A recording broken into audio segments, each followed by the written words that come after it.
하나님의 말씀은 고린도전서 2장 10절에서 12절 말씀입니다. 오직 하나님이 성령으로 이것을 우리에게 보이셨으니 성령은 모든 것 곧 하나님의 깊은 것이라도 통달하시느니라. 사람의 사정을 사람의 속에 있는 영 외에는 누가 알리요? 이와 같이 하나님의 사정도 하나님의 영 외에는 아무도 알지 못하느니라. 우리가 세상의 영을 받지 아니하고 오직 하나님께로 온 영을 받았으니 이는 우리로 하여금 하나님께서 우리에게 은혜로 주신 것들을 알게 하려 하심이라. 아멘.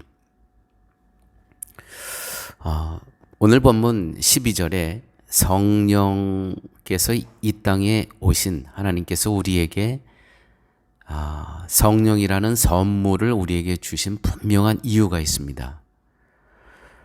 오직 하나님께로 온 영을 받았으니 성령을 받았으니 이는 우리로 하여금 하나님께서 우리에게 은혜로 주신 것들을 알게 하려 하심이라.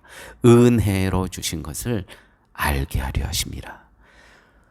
그러므로 하나님께서 은혜로 주신 것들을 성령께서 도와주시지 아니하면 우리는 깨달을 수가 없다는 것이죠. 이 은혜가 무엇입니까? 십자가의 은혜. 또한 예수 그리스도를 하나님의 아들로 깨닫는 것. 이거는 성령이 도와주시지 않으면 결코 이해할 수 없다는 말씀입니다. 오늘 성령이라는 단어가 오늘 본문에 한 6번 정도 나오는데 성령에 대하여 성령이 우리 안에 하시는 일들에 대해서 다시 한번 살펴보고자 합니다. 우리의 문제점은 뭐냐면 성령께서 우리 안에 하시는 일을 동적인 일로만 여깁니다. 외적인 일. 예를 들어서 마음이 뜨거워지고 방언하고 신비한 체험을 하고 병을 고치는 능력이 있고 이런 것으로만 성령의 역사를 이해한다는 것이죠. 이와 같은 것들은 점쟁이들이나 무당들에게도 우리는 볼 수가 있습니다. 그들에게서도. 그래서 가끔 성도들에게 성령을 받았습니까? 라고 물어보면 머뭇거립니다. 나에게는 그런 동적인 그 모습이 없거든요. 그리고 성도들이 성령에 대해서 제일 크게 오해하는 것이 있는데 자신에게 열심이 없다는 생각하는 것입니다. 뭔가 교회 일에 소극적이고 하고 싶은 마음이 일어나지 않고 남들은 열심히 하는데 나는 단지 교회에 왔다가 돌아가는 모습에 지나지 않는다는 그러한 생각이 들 때 스스로에게 낙심이 되고 나중에는 그 이유를 내 안에 성령이 계시지 않다라고 결론을 내버립니다. 여러분, 고린도 전서를 보게 되면 고린도 교인들도 성령을 이렇게 이해했습니다.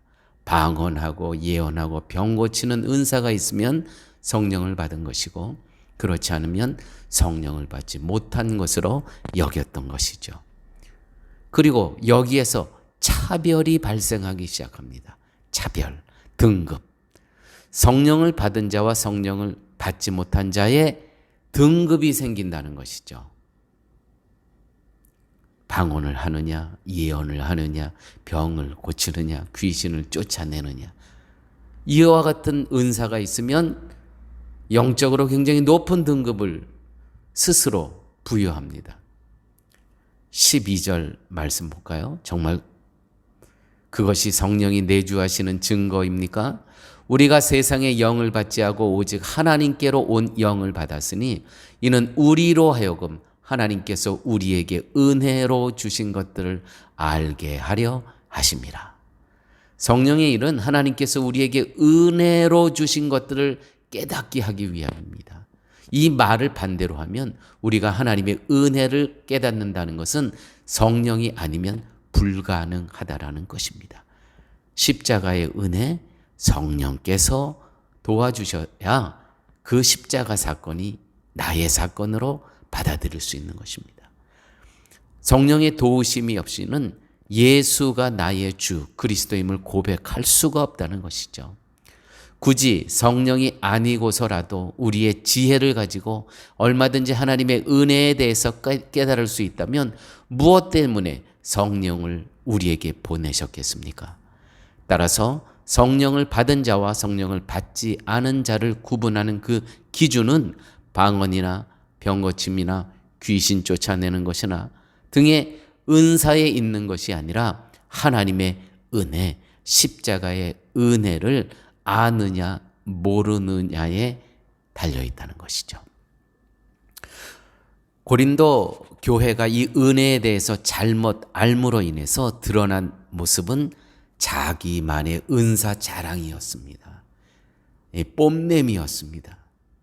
이것은 하나님의 은혜에 대한 오해였음을 오늘 사도 바울은 강하게 얘기하고 있는 것입니다.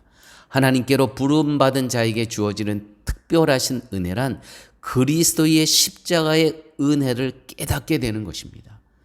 그런데 다 같이 부름받은 자 가운데서 또 누군가를 골라서 특별하신 은혜를 주시지 않겠느냐는 것이죠. 아닙니다. 그게 아니죠. 예를 들어서 남들은 경제 사정 때문에 어렵게들 살아가는데 내가 하는 일은 별 어려움 없이 잘 되어가는 것을 가지고 하나님은 나를 특별히 사랑하신다라고 생각하기도 하는데 전혀 그렇지 않습니다. 하나님은 편애하시지 않는다는 거 기억하십시오. 성도가 세상을 살아가는 환경은 다 다릅니다. 어떤 사람은 고난과 어려움의 연속일 수도 있고 또 어떤 사람은 평안의 연속일 수도 있습니다. 이것을 인간편에서 생각하면 언제나 평안한 삶을 살아가는 그 사람이 하나님의 사랑을 더 많이 받은 것으로 오해될 수가 있죠. 하지만 하나님의 관심은 어디에 있다고 했습니까? 우리가 살아가는 환경을 살기 좋게 만드는 것이 아니라 하나님의 은혜를 아는 사람인가? 다시 말해서 십자가의 은혜에 감사하고 기뻐하며 살아가고 있는가? 이것이 기준이라는 것이죠. 이렇게 살아간다면 내 안에 성령께서 내주하고 계시다라는 것이죠. 환경은 아무것도 아닙니다. 내가 하나님의 은혜를 깨닫는 자 되게 하는 도구에 불과한 것뿐입니다.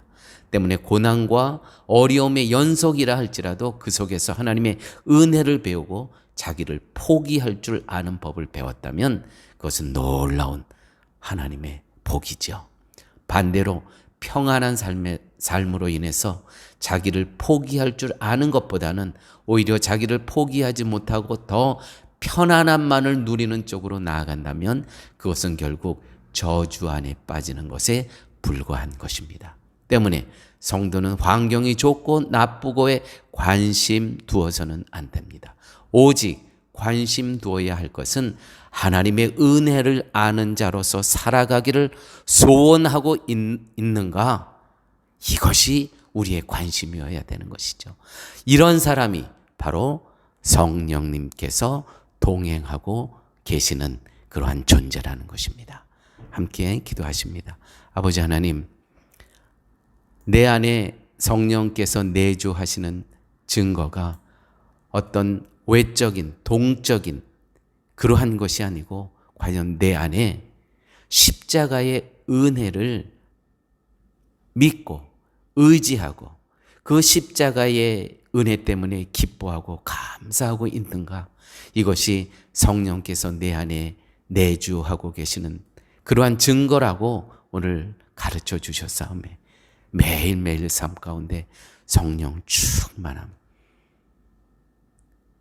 기뻐하고 감사하는 삶을 살아갈 수 있는 그러한 사순절 기간이 될 수 있도록 우리 주님 동행하여 주옵소서. 예수님 이름으로 기도드렸습니다. 아멘.